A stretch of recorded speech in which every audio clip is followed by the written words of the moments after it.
Hey there folks. So at this point you should have a character that can go idle, can walk. We can jump up into the air and potentially come down into our landing, or sorry, our falling animation. I've gone through previously a whole bunch of different options and you can see I've left it disconnected here, but I can go through here and I can change a whole bunch of different ones in here. So for example, I might want to be, if my character's playing an animation and the animation for jumping is nearly done, and that will allow me to go from jump to falling. Yeah, I could combine that with other ones, and you can always add a pin and say, well, if I've got that and my animation, so my direction is downward, so then I have to have all three of those things for it to trigger. So what about now if we were to go and say, well, what if we didn't fall? What if we didn't jump? What if we fell off of a ledge? So you can see jumping, we jump straight into there and go to jumping.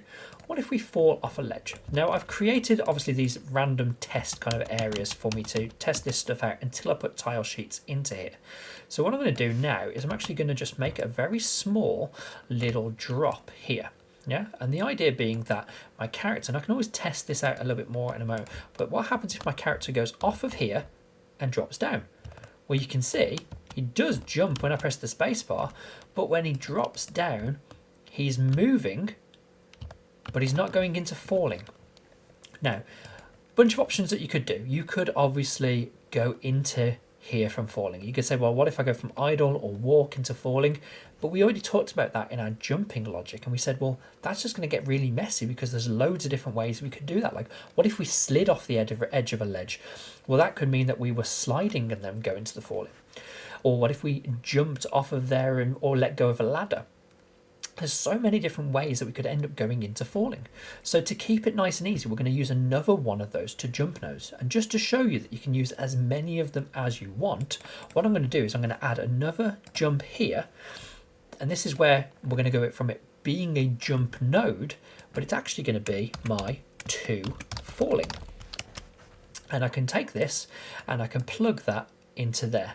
And you can see it doesn't have to be like over to the side. You can put it above. So you can see I've got one option for entering into the jump logic. I've got another one for going directly into my falling logic. And now what I can actually do is I can go all the way back to my character, and just this one node here, because you've already done it once, you only need to Control C and Control V just to duplicate it. Now I would recommend, as usual, just take the name of the node and put it into there. And now this is a piece of logic that I can use anywhere in my system to allow me to go directly to that falling logic. So maybe I need something in my character that determines whether I'm falling or not. Maybe there's a particular point, maybe when I let go of a ladder or something, I need to override and say go straight to falling no matter what's happening. Also, there are some logic pieces and events that exist inside of Unreal that could be useful for this. So what I'm going to look for is look for ledge. And there's an option in here under our character called event on walking off ledge. Now, what does this mean? Well, if we just have a look at the logic of the node, it says event fired when the character is walking off of a surface. That's going to be something we're going to want to have a look at in a sec of how we handle the walking off of the surface. And he's going to fall because his character movement becomes unwalkable because the surface below him is no longer there. So there is a character movement, a movement mode that determines what mode our character's in. And what it's going to do is it's going to go from walking, normal walking, it's going to go from that into falling. So what we can do here is we can look at this and we can say, okay, well, there's a whole bunch of extra data we can get for this, such as the normal, which direction the actual floor was facing up. We can look at where we were previously, but we just want to trigger this and say, okay, well, when we walk off of a ledge, let's go into this falling. Now, there are some little issues that we're going to have with this, and they come from the fact that 3D characters use a capsule. So you can see as I get close, can you see how my character is sliding down there bit by bit as the capsule goes off? But he does go into his falling. So there we go. You can see there as he was walking off, he does go into falling. There you go. And he drops down. So the logic works. We're going off of the ledge triggers, and we do go into our falling. But sometimes we do get that little bit of glitching where it's trying to fall, or for 1 or 2 frames it thinks that it's falling because the capsule just loses its contact and then catches it at the next bit of the angle. Yeah, so if you think about it here, our character, we're sliding along this curved edge here. Well, one of the options that you can do, and you might not want to do this, this is a completely optional thing.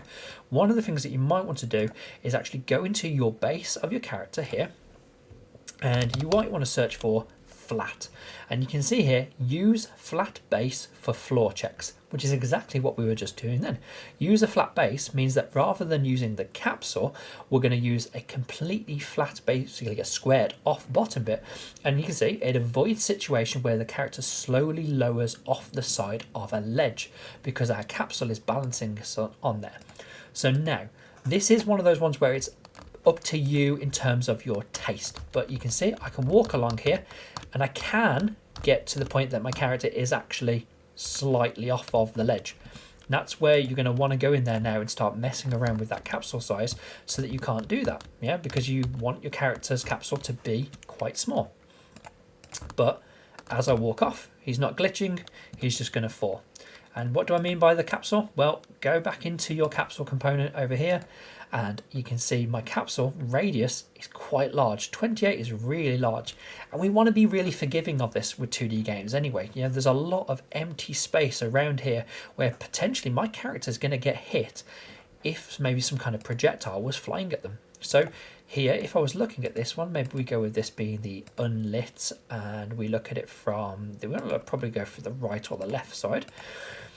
Well, actually, maybe it's a little bit better if we were something like that. Yeah, 16 would cover all of those pixels, and that would be a little bit closer to his floor. So look at what the width of the floor, look at the shoulders maybe, or the feet width, and you can see that's a little bit closer to what we actually want it to be. There we go, and just show you one more time. There we go, our character falls off the ledge, and that's one reusable piece of logic that now we can come into here and we can say, well, if my character ever needs to jump, I can use this piece of logic. And if my character ever needs to just fall off of a ledge or go straight into falling, then this is the next piece of logic. And we're going to use this logic in a moment to add a landing animation, add an option for our character to land straight back into all the other things that we have. Thanks for watching, folks. If you enjoyed this video, then please consider subscribing to access more of my Unreal Engine content.